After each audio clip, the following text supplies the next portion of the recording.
எல்லாம் வல்ல இயற்கையின் சக்தியாம் அன்னை பராசக்தியினுடைய பாதம் பணிந்து வல்வெட்டித்துறை வேவி பிரதேசத்திலே காவல் தெய்வமாக, குலதெய்வமாக, இச தெய்வமாக இருந்து வழிபடுத்தி கொண்டிருக்கின்ற விநாயக பெருமானுடைய குருவரலையும் திருவரலையும் நெஞ்சகத்தில் நிறுத்தி ஆலயத்தினுடைய பிரதமர் குருக்களையா அவர்களே மற்றும் இந்த வேவி விக்னேஸ்வரா அறநிலை பாடசாலையினுடைய தலைவர் அவர்களே, பொருளாளர் அவர்களே, இந்த ஆலய அறநிலை பாடசாலையினுடைய ஆசிரியர் அவர்களே, இங்கே கூடியிருக்கின்ற அன்பான மாணவ செல்வங்களே, பெற்றோர்களே, பெரியோர்களே, தாய்மார்களே, அனைவருக்கும் அடியனுடைய பணிவன்பான வணக்கத்தினை தெரிவித்துக் கொள்கிறேன். இந்த வருடத்தை இந்து கலாச்சார திணைக்களம் நாவலர் பெருமானுடைய 200வது ஆண்டு நிறைவு விழாவினை இந்த வருடமாக நாவலர் ஆண்டு என்று பிரகடனப்படுத்தி எங்களுடைய சிறார்களிடையே சைவம் சார்ந்த சிந்தனைகளை வளர்க்கின்ற ஒரு செயற்திட்டமாக இந்த செயற்பாடு இடம்பெற்று வருகின்ற சிறப்பு கைங்கரியமானது இறைவனுடைய திருவருளினாலே கிட்டியிருக்கிறது. நாங்கள் இன்றையெல்லாம் சைவர்களாக, சைவ சமயத்தவர்களாக சைவ வாழ்வு வாழ்ந்து கொண்டிருக்கின்றோம் என்றால் அது நாவலர் பெருமான் எங்களுக்கு விட்டு சென்ற ஒரு சொத்தாக நாங்கள் கருத வேண்டும். எங்களுடைய நாட்டை பொறுத்தவரையிலே அந்நியர் ஆட்சி காலம் நீண்ட நூற்றாண்டுகளாக எங்களுடைய மண்ணிலே நிலவிய காலம். அந்த காலப்பகுதியிலே எங்களுடைய சமய அடையாளங்கள் அளிக்கப்பட்டிருந்தது, சமய வழிபாடுகள் தடுக்கப்பட்டிருந்தது, சமய வாழ்வியலை வாழ்வதற்கு கூட மறுக்கப்பட்ட சூழலிலே நாவலர் பெருமான் ஞாயிறு போல எழுந்து எங்களுடைய சைவத்தை காத்திருக்கின்றான். எங்களுடைய சைவ வழிபாட்டு முறைகளை எங்களுக்கு மீண்டும் உயிர்ப்பித்து தந்ததன் விளைவாக நாங்கள் இன்று சைவர்களாக, சைவ வழிபாடு செய்பவர்களாக, சைவ தமிழர்களாக வாழ்ந்து கொண்டிருக்கின்றோம் என்றால் அது நாவலர் பெருமானுக்கு நாங்கள் செய்கின்ற மிகப்பெரிய கைங்கரியமாக இந்த விழாவினை நாங்கள் செய்து வருகிறோம். இந்த நாவலருடைய 200வது ஆண்டு விழாவிலே இளம் சிறார்களிடத்திலே எங்களுடைய சமய சிந்தனைகளை வளர்க்கின்ற நோக்கிலே யாழ் மாவட்டத்தில் உள்ள அறநிலை பாடசாலைகளில் இந்த செயல் திட்டமானது செயல்படுத்தப்பட்டு வருகின்ற சிறப்பை நாங்கள் காண்கிறோம். இந்த செயற்திட்டத்துக்கான அனுசரணையை கனடாவிலே வசிக்கின்ற சிவஸ்ரீ பாத உபானந்த குருக்கள் ஐயா அவர்களுடைய நிதி அனுசரணையிலே சமயோதி நிஜலிங்கம் அவருடைய ஒழுங்கமைப்பிலே யாழ் மாவட்டத்தில் உள்ள அறநிலை பாடசாலை ஆசிரியர்களூடாக பிரதேச செயலக இந்த கலாச்சார உத்தியோகத்தர்களுடைய ஆதரவோடும் அறநிலை பாடசாலைகளில் இந்த விழாவானது நடாத்தப்பட்டு கொண்டு வருகிற சிறப்பை நாங்கள் காணுகிறோம். உண்மையிலே எங்களுடைய சமயம் சார்ந்த சிந்தனைகள், சமயம் சார்ந்த வாழ்வியல் நடைமுறைகள் வளர்த்தெடுக்கப்பட வேண்டுமானால் அது இளம் பிராயத்திலே, இளம் சிறார்களிடத்திலே வளர்ப்பதனூடாக எங்களுடைய சமய சிந்தனைக்குரிய எதிர்கால சிறப்புக்குரிய தலைவர்களாக, எங்களுடைய சமயத்தை வழிநடத்துவர்களாக எங்களுடைய இளைஞர்களை நாங்கள் வளப்படுத்த முடியும், வழிப்படுத்த முடியும், உருவாக்க முடியும் என்ற சிந்தனை அடிப்படையில் இளம் சிறார்களை மையமாக கொண்டு இந்த செயல் திட்டம் நடைமுறைப்படுத்தப்பட்டு வருகிறது. அந்த வகையிலே இந்த விக்னேஸ்வர அறநிலை பாடசாலையிலே நடாத்தப்படுகிற செயல் திட்டம் 13வது செயல் திட்டமாக இன்று இந்த மண்ணிலே நடாத்தப்படுவது மிகப்பெரிய ஒரு பெருமைக்குரிய விடயமாக விளங்குகிறது. அயலிலே விநாயக பெருமானுடைய பெரும் சன்னிதானத்தோடு இந்த அறநிலை பாடசாலை சிறப்பாக நேர்த்தியாக நடாத்தப்பட்டுக் கொண்டிருப்பது ஒரு சிறப்புக்குரியதாக இருக்கிறது. இந்த மண்டபத்திலே சமயகுரவர் 4 படங்கள் காட்சிப்படுத்தப்பட்டிருக்கிறது. சந்தான குரவர்கள் 4 படம் காட்சிப்படுத்தப்பட்டிருக்கிறது. எங்களுடைய ஈழத்திலே வாழ்ந்த மிகப்பெரிய ஞானி சித்தராய யோக சுவாமியுடைய படம் காட்சிப்படுத்தப்பட்டிருக்கிறது. இந்த நாவலர் விழாவுக்காக இந்த மண்டபம் தோரணங்களினாலே அலங்கரிக்கப்பட்டு ஒரு சைவ பண்பாட்டு வாழ்வியல் வாழ்வியலோடு இந்த மண்டபம் விளங்கிக் கொண்டிருக்கிறது.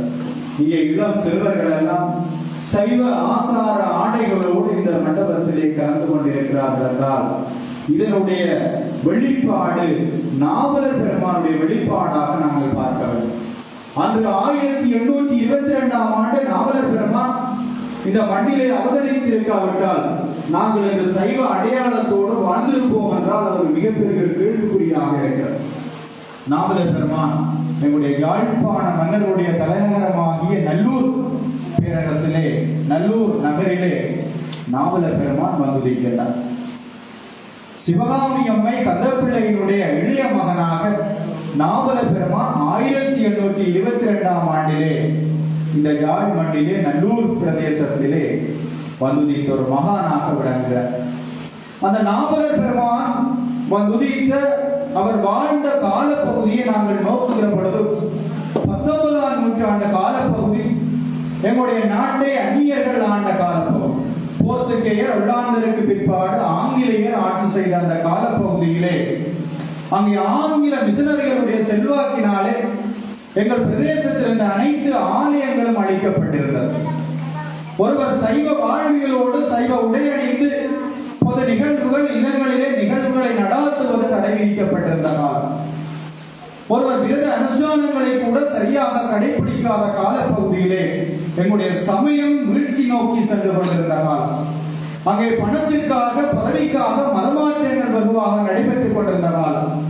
ஆங்கில கல்வியினூடாக ஆங்கில கல்வியை காட்டி பணத்தை காட்டி மதமாற்றங்கள் நடந்து கொண்டிருந்த காலப்பகுதியிலே நாவலர் பெருமானுடைய அந்த எழுச்சி அவருடைய தோற்றம் என்பது இந்த சைவம் இந்த பொலிவோடு விளங்குவதற்கு ஒரு காரணமாக இருக்கிறது. நாவலர் பெருமானை நாங்கள் இந்த இலங்கையிலே மட்டுப்படுத்த முடியாது. அவர் உலகளாவிய ரீதியிலே நம்முடைய சமயத்தை வளர்த்தெடுத்த ஒரு சிறப்புக்குரியவராக விளங்குவதன் காரணமாக எங்களுடைய சமய புரவர்களே 5ஆம் புரவராக நாவலர் பெருமானை இன்று உலகளாவிலே போற்றுகிற சிறப்பை நாங்கள் காணலாம். அந்த நாவலுடைய காலத்திலே சைவ சமய கல்வி என்பது கொண்டிருந்தது. எங்களுடைய கல்வியானது வாழ்வியலுக்கான கல்வியாக இருக்க வேண்டும். அந்த வாழ்வியலுக்கான கல்வியினூடாகத்தான் எங்களுடைய வாழ்க்கை வளம் பெற முடியும் என்பதை நாவலர் தன்னுடைய வாழ்வியலூடாக சொல்லியிருக்கிறார். நாங்கள் இன்று பாடசாலைகளோ பல்கலைக்கழகங்களோ கற்கின்ற கல்விகள் எல்லாம் வெறும் பட்டத்திற்கும் பதவிக்கும் உரிய கல்வியாக இருக்கிறது.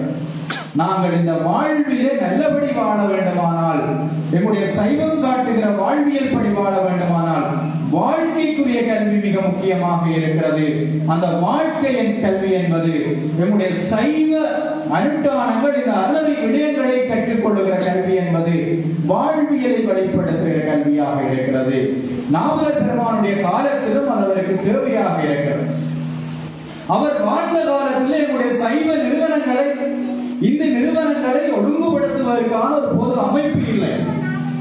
அதை முன்னின்று துணிந்து செயற்படுத்துவதற்கு ஒருவர் இல்லை. அந்த காலப்பகுதியிலே நாவலர் பெருமான் எந்த அமைப்புகளும் இல்லை, எந்த நிதியுதவியும் இல்லை, எந்த ஆழ்பலமும் இல்லாத காலத்திலே தனியொருவராக இந்த சமூகத்தை ஒன்று திரட்டி எங்களுடைய சைவர்களை ஒன்று திரட்டி விழிப்புணர்வு செய்து இந்த சைவத்தை வளர்த்த ஒரு மகானாக நாவலர் பெருமான் விளங்குகிற சிறப்பை நாங்கள் காணலாம். 1822ஆம் ஆண்டு இந்த மண்ணிலே அவதரித்த நாவலர் பெருமான் அவிட்ட நட்சத்திர நன்னாளிலே இந்த மண்ணிலே அவதரிக்கிறார். அவருடைய வாழ்வியலே தெய்வ வம்சம் பொருந்தி இருக்கிறது. இயல்பாகவே தெய்வ கைங்கரியத்தின் காரணமாக சைவத்தை மீட்பதற்காக வந்த ஒரு பெருமானாக நாவலர் பெருமான் விளங்குகிறார். அவர் இந்த சைவத்தை எப்படி மீட்டார் என்றால் அவரிடத்திலே இருந்த அந்த கல்வி அறிவுதான் இந்த சைவம் என்று வளர்ச்சி பெற்றிருப்பதற்கு காரணமாக இருக்கிறது. ஒருவருடைய வாழ்வியலே சிறந்த கல்வி இருக்க வேண்டும். வாழ்க்கையை வாழ்வதற்கான கல்வி இருந்தால் அவர் இந்த வாழ்வியலே நேரிய வழியிலே பணத்தை ஈட்டுவார், தர்ம காரியங்களை செய்வார், இந்த வாழ்வியலே மகிழ்வாக இருப்பார். நாவலர் பெருமானும் இயல்பாகவே அவரிடத்திலே கல்வி அறிவு வாய்க்க பெற்றவராக விளங்குகிறார். இந்த கல்வி அறிவினுடைய பயன் என்பது பூர்வ ஜென்ம புண்ணியத்தின் காரணமாக எங்களுக்கு கிடைப்பதாக என்னுடைய சமயம் சொல்லுகிறது. நாங்கள் பிறக்கின்ற பிறவிகள் தோறும் இந்த கல்வியை கற்றுக் கொண்டிருந்தால் நாங்கள் எடுக்கின்ற புறவிகளோடு இந்த கல்வியானது எங்களோடு தொடர்ந்து வருகிறது. இந்த வாழ்வியலை நல்லபடி வாழ முடிகிறது. நாவலர் பெருமான் 5 வயதிலே கல்வியிலே நிரம்பியவராக இருக்கிறார். அவரிடத்திலே சிறந்த அறிவு இருக்கிறார். அந்த அறிவின் காரணமாக அவர் நல்லூரில் இருக்கிற சுப்பிரமணிய முதலியாரிடத்திலே ஆரம்ப கல்வியை கற்கிறார். அவருடைய அறிவின் காரணமாக அவருடைய தமையனார் என்ன செய்கின்றார்? அவரை மேலும் அறிவோடு கற்க செய்வதற்காக சேனாதிராஜ முதலியார், சரவணமுத்து புலவர் போன்ற தமிழ் சைவ பெரியார்களிடத்திலே அவரை கல்விக்கு சேர்ப்பிக்கிறார். அந்த காலத்திலே கல்வி என்பது குருகுல கல்வியாக போதிக்கப்பட்டுக் கொண்டு வருகிற காலம், சைவம் தமிழ் கற்பிக்கப்பட்டுக் கொண்டு வருகிற காலம். நாவலர் பெருமான் அங்கே சரவணமுத்து முதலியார் சேனாதிராஜ முதலியாரிடத்திலே தமிழை கற்கிறார். அவர் தமிழை கற்கிற பொழுது எங்களுடைய சைவம் சார்ந்த விடயங்கள் எல்லாம், இந்த ஆகமங்கள் எல்லாம் சமஸ்கிருத மொழியிலே இருக்கிறது. பூசை வழிபாடுகள் எல்லாம் சமஸ்கிருதம் என்பது தேவ பாசை என்று சொல்லப்படுகிறது. நாங்கள் இறைவனை அர்ச்சித்து வழிபடுவதற்குரிய பாசையாக இந்த சமஸ்கிருத மொழி இருக்கிறது. இறைவனுக்கு விருத்தியமான மொழியாக இந்த சமஸ்கிருதம் இருக்கிறது. நாவலர் பெருமான் யோசிக்கிறார், நம்முடைய சமய நெறிகளை அறிய வேண்டுமானால் சமஸ்கிருத மொழியிலே ஆழ்ந்த புலமை பெற வேண்டும். நாவலர் பெருமான் தமிழோடு இணைத்து சமஸ்கிருத மொழியையும் கற்றுக்கொள்கிறார். தமிழும் சமஸ்கிருதமும் 2 கண்ணாக விளங்குகிறது நாவலருடைய கல்வி வாழ்க்கை. அவர் சமஸ்கிருத மொழியிலே ஆழ்ந்த புலமை பெற்றிருக்கிறார், தமிழிலே ஆழ்ந்த புலமை பெற்றிருக்கிறார். எங்களுடைய சைவம் சார்ந்த ஏடுகளை எல்லாம் கற்கின்ற புலமை அவரிடத்திலே இருக்கிறது. கல்வியை கற்றுக்கொள்கிறார். ஆனால் அந்த காலப்பகுதியிலே மிஷனரிமார்களுடைய செல்வாக்கு மிகுந்த காலப்பகுதியிலே மிஷனரிமார்களுக்கு எதிராக எங்களுடைய சைவத்தை நிலைநாட்ட வேண்டுமானால் ஆங்கிலத்திலே புலமை பெற்றிருக்கிறவர். இப்பொழுது யாழ்ப்பாணம் மத்திய கல்லூரி என்று சொல்லப்படுகிற பாடசாலை ஆரம்பத்திலே வெஸ்லியன் மத்திய கல்லூரி என்ற வெஸ்லியன் ஆங்கில பாடசாலை என்ற பெயரோடு அந்த பாடசாலை நடத்தப்பட்டுக் கொண்டு வருகிறது. அந்த பாடசாலையுடைய நிறுவனராக பேசிவர் பாதிரியார் என்று சொல்லப்படுகிற கிறிஸ்தவ குருவானவர் அந்த பாடசாலையிலே அதிபராக இருந்து கல்வி பணியாற்றிக் கொண்டிருக்கிறார். நாவலர் பெருமானிடத்தில் இருந்த கல்வியினுடைய தாகத்தின் காரணமாக அவர் ஆங்கிலம் கற்க வேண்டும் என்ற அவருடைய விருப்பின் காரணமாக அந்த வெஸ்லியன் ஆங்கில பாடசாலையிலே நாவலர் பெருமான் அங்கே சேர்ப்பிக்கப்படுகிறார். அவர் 12 வயது நிரம்பிய பொழுது தமிழிலே ஆழ்ந்த புலமையோடு விளங்குகிறார். சமஸ்கிருத மொழியிலே ஆழ்ந்த புலமை இருக்கிறது. ஆங்கில மொழியிலே ஆழ்ந்த புலமையுடையவராக அனைத்து நூல்களையும் கட்டியறிந்த ஒரு புலமையாளனாக நாவலர் பெருமான் அங்கே வளர்ச்சி வருகிறார். வெஸ்லியன் ஆங்கில பாடசாலை. இவருடைய தமிழ் புலமை, ஆங்கில புலமை, சமஸ்கிருத புலமை மூன்றையும் அறிந்து கொண்ட பேசிவர் பாதிரியார் என்ன செய்கிறார்? நாவலர் பெருமானை தன்னுடைய பாடசாலையிலே பயன்படுத்த வேண்டும் என்று பாதிரியார் முடிவு செய்கிறார். நாவலர் பெருமானுடைய அறிவை அனைவரும் பெற வேண்டும் என்பதற்கு அப்பால் நாவலர் பெருமானிடத்திலே இருக்கிற தமிழ் புலமையை தான் கற்க வேண்டும் என்று பேசிவர் பாதிரியார் முடிவு செய்கிறார். இங்கே என்ன சிறப்பு என்றால், நாவலருக்கு கற்பித்தவர் பேசிவர் பாதிரியார். அந்த கற்பித்த குருவுக்கே மாணவன் குருவாக மாறுகிறான் என்றால் நாவலர் பெருமானுடைய கல்வி அறிவினுடைய உச்சத்தை நாங்கள் யோசிக்க வேண்டும். அங்கே பேசிவர் பாதிரியார் நாவலிடத்திலே தமிழ் மொழியை கற்றுக்கொள்ளுகிறார். தமிழ் மொழியினுடைய சிறப்புகளை எல்லாம் கற்றுக்கொள்ளுகிறார். நாவலர் பெருமான் இந்த மிஷனரிமார்களே, எங்களுடைய நாட்டிலே ஆண்ட பாதிரிமார்களே மிகச்சிறந்த ஒரு தமிழ் புலமை மிக்கவராக பேசிவர் பாதிரியார் விளங்குகிறார். அவர் அப்படி விளங்குவதற்கு காரணம் நாவலர் பெருமானிடத்திலே இருந்த தமிழ் அறிவை அவர் பெற்றுக் கொள்ளுகிறார். பேசிவர் பாதிரியாரும் அவரை மத்திய கல்லூரியிலே வெஸ்லியன் ஆங்கில பாடசாலையிலே அவர் ஒரு ஆசிரியராக பணியாற்றுகிறார். அந்த காலத்திலே நாவலர் பெருமானுக்கு அவர் கொடுத்த ஊதியம் சம்பளம் 3 பவுன் கொடுக்கப்பட்டிருக்கிறது. 3 பவுன் மாத ஊதியமாக அந்த பாடசாலையிலே அமர்த்தப்பட்டு அவர் பணிபுரிகிறார் என்றால் நாவலுடைய கல்வி அறிவை நாங்கள் யோசிக்க வேண்டும். நாவலர் பெருமானுடைய அறிவை நாங்கள் யோசிக்க வேண்டும். அவர் அந்த பாடசாலையிலே ஆசிரியராக பணியாற்றிக் கொண்டிருக்கிற பொழுதுதான் அவர் அங்கே மிஷனரிமார்களோடு இணைந்து பணியாற்றுகிற சந்தர்ப்பம் அவர்களுக்கு கிடைக்கிறது.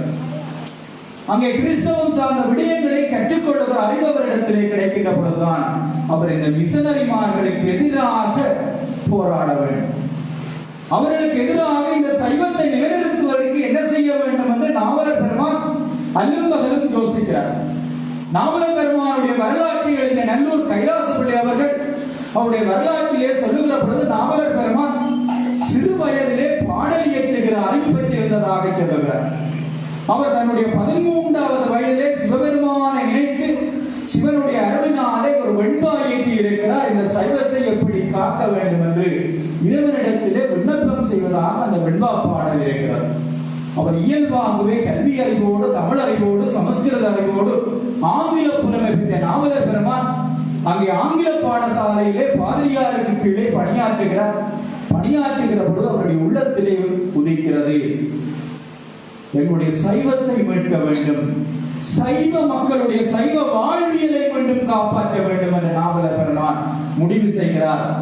அந்த வேளையிலே அவருக்கு கொடுக்கப்பட்ட உயர் ஊதியம் அந்த பாடசாலையில் இருக்கிற ஏனைய ஆசிரியர்கள் பணியாளர்களை விட இவருக்கு அதிக சம்பளமாக 3 பவுன் கொடுக்கப்பட்டிருக்கிறது. இவருடைய கல்வி புலமையின் காரணமாக கொடுக்கப்பட்டிருக்கிறது. அவர் அந்த 3 பவுன் சம்பளத்தை முதலை தள்ளிவிட்டு வெஸ்டியன் பாடசாலையிலிருந்து வெளியே வருகிறார். அந்த மிஷனரிமாரோடு கீழே பணியாற்றினால் சைவத்தை வளர்க்க முடியாது, சைவத்தை மறுமலர்ச்சி செய்ய முடியாது என்று விரும்பிய நாவலர் பெருமான் அந்த பணத்தை கூட, பவுனை கூட பொருட்டாக கருதாது பதவியையும் பணத்தையும் துறந்துவிட்டு அவர் வெளியே வருகிறார். சுதந்திரமாக சைவத்தை வளர்க்க வேண்டும் என்பதற்காக நாவலர் பெருமான் பணியாற்றுகிறார். அதன் விளைவாக நாவலரிடத்திலே சிந்தித்த சிந்தனையிலே எம்முடைய சமயத்தை வளர்க்க வேண்டுமானால் முதலிலே சைவம் சார்ந்த கல்வியை வளர்க்க வேண்டும், இரண்டாவதாக சைவ பண்பாடோடு சேர்ந்த கல்வியை வளர்க்க வேண்டும். சைவத்தோடு சேர்ந்த வாழ்வியலோடு சேர்ந்த கல்வியை வளர்த்தால் மக்களிடத்திலே கொண்டு சென்றால் மட்டுமே இந்த சமயத்தை மீண்டும் புத்துயிர் பெற முடியும், மீண்டும் சைவம் முயற்சி பெற முடியும் என்று நாவலர் பெருமான் தனித்து வெளியே வருகிறார். 1845ஆம் ஆண்டிலே மன்னார் பண்ணையிலே சைவ பிரகாச வித்தியாசாலை என்று சொல்லப்படுகிற ஒரு சைவ பாடசாலையை அந்த பிரதேசத்து வள்ளல்கள் அந்த மகான்களுடைய ஒத்துழைப்போடு அந்த பாடசாலையை ஆரம்பிக்கிறார். அந்த பாடசாலையிலே சைவ வாழ்வியலுக்கான கல்வியை கற்பிக்கிறார். ஒருவன் சைவ சமயியாக வாழ வேண்டுமானால் எப்படி வாழ வேண்டும் என்ற கல்வி விடயத்தை அந்த பாடசாலையிலே கற்பிக்கிறார். அந்த நாவலர் பெருமான் வாழ்ந்த காலத்திலே நாங்கள் என்று கற்றுக்கொள்ளுகிற இந்த நூல்கள் எல்லாம் வேட்டு வடிவிலே இருந்திருக்கிறது, அனைத்தும் பாடல் வடிவிலே இருந்திருக்கிறது. நாவலர் பெருமான் இந்த வேட்டு வடிவிலே இருந்த நூல்களை எல்லாம் அனைவரும் கற்க வேண்டும் என்று விருப்பம் கொள்ளுகிறார். அனைவரும் கற்பதனூடாகத்தான் நம்முடைய சமய சிந்தனைகளை அனைவரும் அறிந்து கொள்ள முடியும் என்ற நாவலர் பெருமான் வேட்டு வடிவிலே இருந்த, ஓலைச்சு வடிவிலே இருந்த அனைத்து சமய நூல்களையும் அச்சு வடிவிலே கொண்டு வர வேண்டும் என்று அவர் யோசிக்கிறார். ஏனென்றால் அந்த காலத்திலே கிறிஸ்தவ மிஷனரியினர் தங்களுடைய சமயத்தை வளர்ப்பதற்காக இந்த அச்சியந்திரத்தை ஒரு ஊடகமாக பயன்படுத்துகிறார். அங்கே அச்சு பிரதிகளை மக்களிடத்திலே வழங்குகிறார்கள், தங்களுடைய சிந்தனைகளை பரப்பிக் கொண்டிருக்கிறார்கள். அந்த சிந்தனைகளை பரப்புகிற ஊடகம் நம்முடைய சைவம் சார்ந்த இடத்திலே இல்லை. நாவலர் பெருமான் இந்த நூல்களை எல்லாம் அச்சாக்கம் செய்கிற பணியிலே அவர் முயற்சி செய்கிறார். எங்களுடைய சமய புராணங்கள், இலக்கியங்கள் எல்லாம் ஆரம்பத்திலே பாடல் வடிவிலே இருந்தது. அந்த பாடல் வடிவு பாடல் யாருக்கு விளங்கும் என்றால் கற்றறிந்த புலவர்களாலும் பண்டிதர்களாலே மட்டும்தான் அந்த பாடல்களை கற்று அதை பொருளுணர்ந்து கொள்ள முடியும். ஒரு சாதாரண பாமர மக்களும் நம்முடைய சமய உண்மைகளை அறிய வேண்டுமானால் இந்த இலக்கிய வடிவிலே இருந்த பாடல்களுக்கெல்லாம் உரை எழுத வேண்டும்.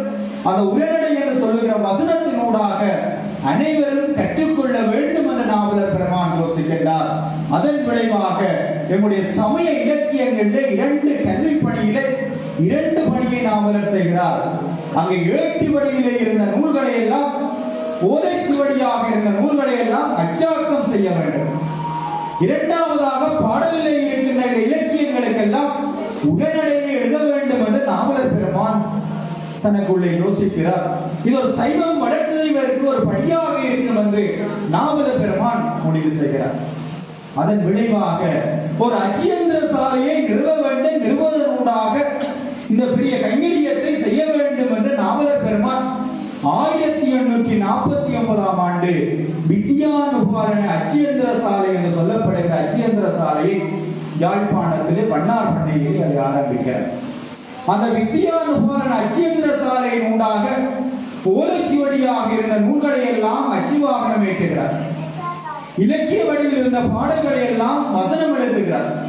இன்றைக்கு உலகளாவிய ரீதியிலே நாங்கள் உரைநடையோடு வசனத்தோடு பாடல்களை கற்கிறோம் என்றால் அது நாவலர் பெருமானுடைய முயற்சி. வசன நடையை முதல் உருவாக்கியவர் நாவலர் பெருமானாக விளங்குகிறார். நாவலர் பெருமானுடைய அந்த வசன நடையினூடாக இன்று சாதாரண மக்களும் எங்களுடைய சமய இலக்கியங்களை கற்றுக்கொள்வதற்கு ஒரு ஊடகமாக அவர் அதை பயன்படுத்தி இருக்கிறார். அது வெற்றி கண்டிருக்கிறார். சைவத்தை மறுமலர்ச்சி செய்வதற்கான ஊடகமாக அவர் அதை பயன்படுத்தி இருக்கிறார். அதற்காக முதலிலே பாடசாலையை ஆரம்பிக்கிறார்.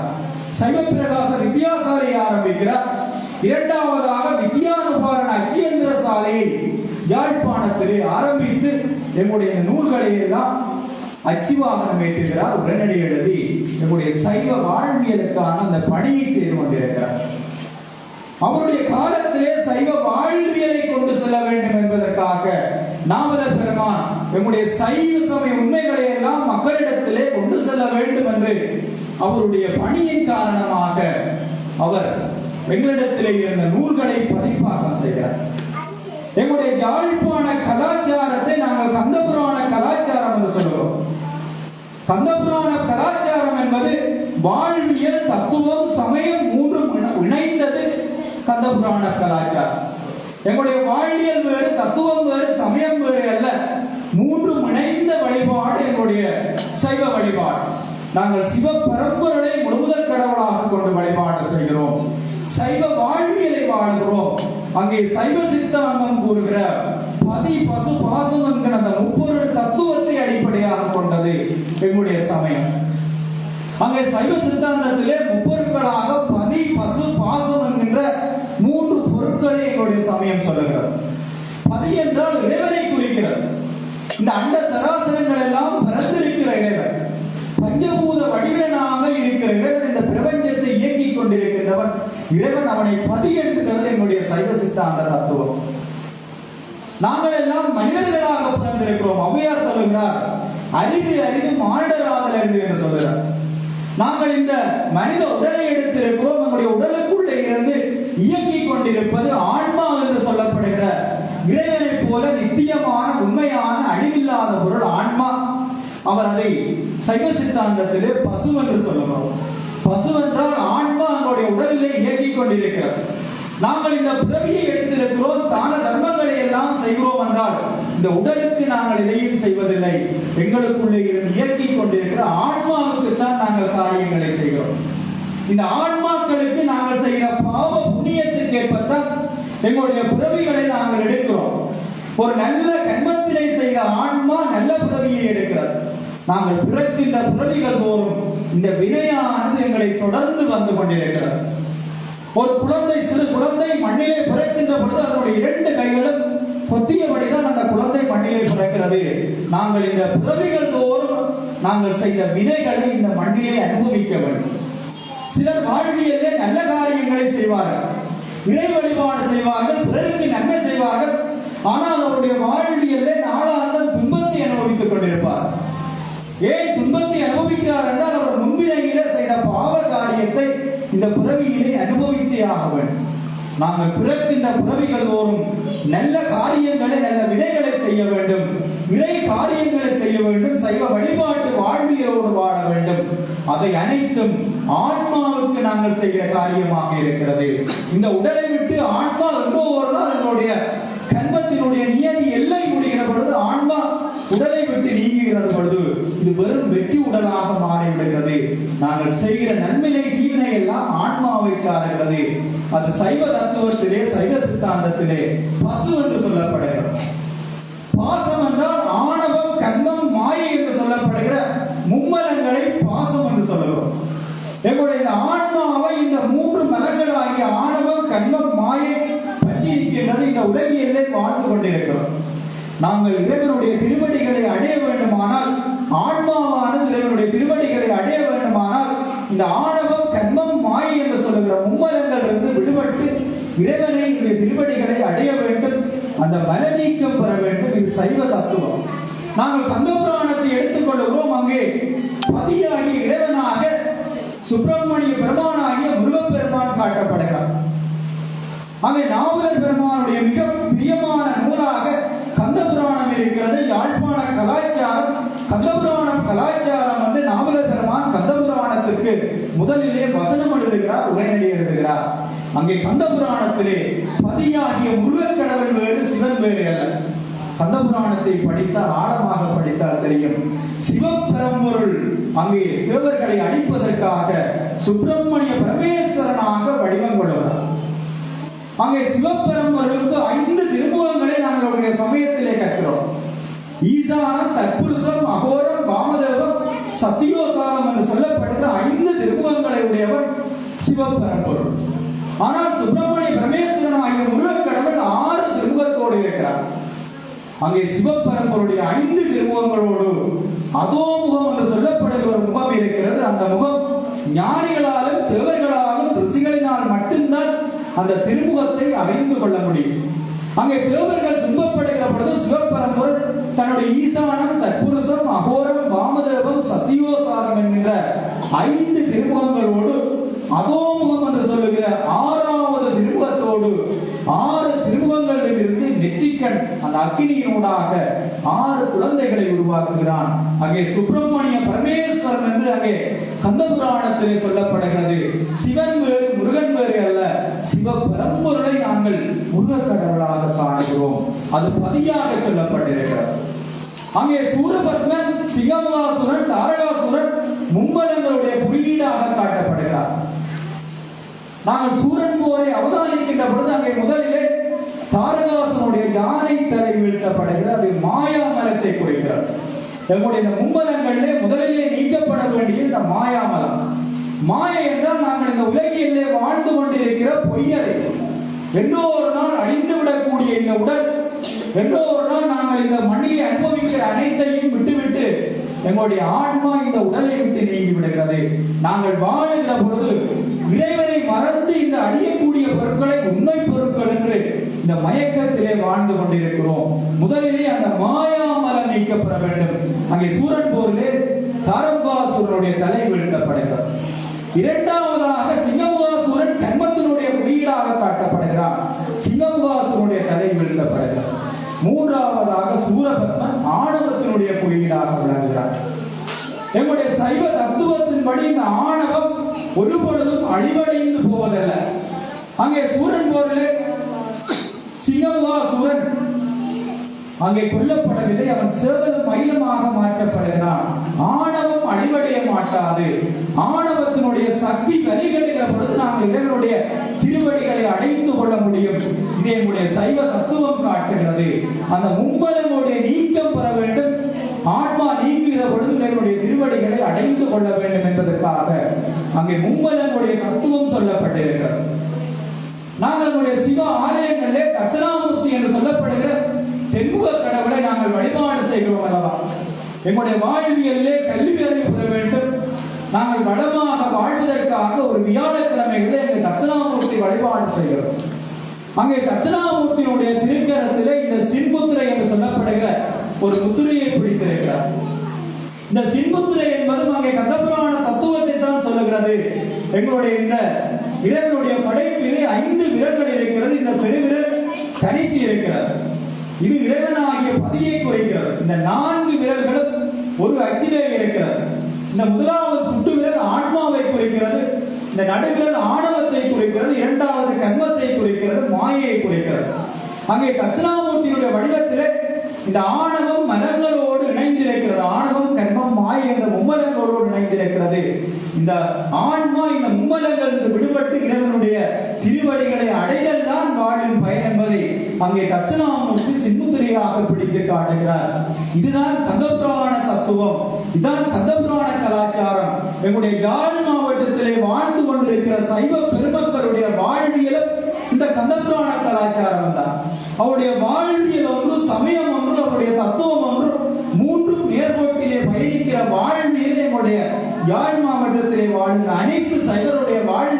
நாங்கள் காணுகிறோம். நாவலர் பெருமான் சொல்லுகிறான், இந்த சரீரம் நமக்கு கிடைத்தது இறைவனை வணங்கி முத்தி இன்பம் பெறும் பொருட்டையாகும் என்று சொல்லுகிறார். நாங்கள் இந்த பூமியிலே எண்ணறிய பிறவிகளை எடுக்கிறோம். பிறக்கின்ற பிறவிகள் தோறும் நாங்கள் பிறவிகளை எடுத்து இந்த மண்ணிலே துன்பப்பட்டுக் கொண்டிருக்கிறோம். எங்களுடைய இந்த ஆன்மாவினுடைய திருவடிகளை அடைய வேண்டுமானால் இறை வழிபாடு என்பது முக்கியமாக இருக்கிறது. அதை நாவலர் பெருமான் இலகுவாக எங்களுடைய சிறார்களுக்கு சொல்லி சென்றிருக்கிறார். இந்த சரீரம் நமக்கு கிடைத்தது இறைவனை வணங்கி முத்தி இன்பம் பெறும் பொருட்டையாக என்று சொல்கிறார். நாங்கள் இந்த சரீரத்தை பெற்றிருக்கிறோம். இந்த சரீரத்தின் ஊடாக இறைவனுக்கு தொண்டாற்ற வேண்டும். இதை நாங்கள் சிறு பராயத்திலே கற்றுக்கொள்ள வேண்டும். இறைவனுக்கு தொண்டாற்றுகிற தொண்டிலே இலகுவான தொண்டாக இந்த சரியை கொண்டிருக்கிறது. நாங்கள் ஆலயங்களிலே இறைவனுக்கான தொண்டு காரியங்களை செய்ய வேண்டும். இறைவனுக்குரிய தொண்டுகளை செய்ய வேண்டும். இறை வழிபாட்டிலே நாங்கள் ஈடுபடுத்துகிற அந்த கைங்கரியத்தை சிறு வராயத்திலிருந்தே சிறுவர்களிடத்திலே நாங்கள் வளர்த்துக் கொள்ள வேண்டும்.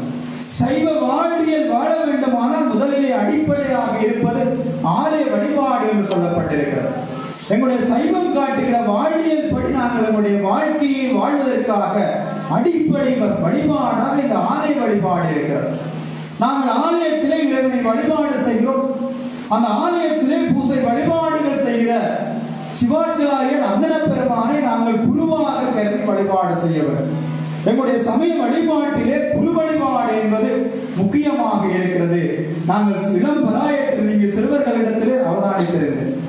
அங்க ஐயாவிடத்திலே விபூதி வேண்டுகிறது. அவருடைய பாதத்தை தொட்டு வணங்கி நாங்கள் பிரசாதத்தை பெற வேண்டும். அங்கே சிவாச்சாரியாருடைய திருப்பாதத்தை நாங்கள் தொட்டு வணங்குகிறோம் என்றால் அது சிவபெருமானுடைய பாதத்தை நாங்கள் தொட்டு வணங்குவதற்கு சமன் என்று அங்கே சைவ அனுட்டான விதியிலே நாவலர் பெருமான் சொல்லுகிறார். எங்களுடைய ஆலயங்களிலே பிரதம குருக்களையா அவர்கள் பிரதம உற்சவத்தின் பொழுது அங்கே தன்னை சிவனாக பாவனை செய்து சிவோகம் பாவனை என்கின்ற அந்த பாவனை கூடாக இறைவனுக்கும் எங்களுக்கும் இடையில் ஒரு தூதுவனாக அவர் அங்கே பணியாற்றுகிறார். நாங்கள் இறைவனிடத்திலே செய்கிற காரியத்தை அங்கே சமர்ப்பிக்கிற ஒருவராக அந்த குருக்களையா விளங்குகிறார். அவர் அங்கே சிவமாக விளங்குகிறார். சிவ குருவாக விளங்குவதன் காரணமாக அவருடைய திருப்பாதத்தை நாங்கள் ஆலயத்திலே தொட்டு வணங்குவோமாக இருந்தால் சிவ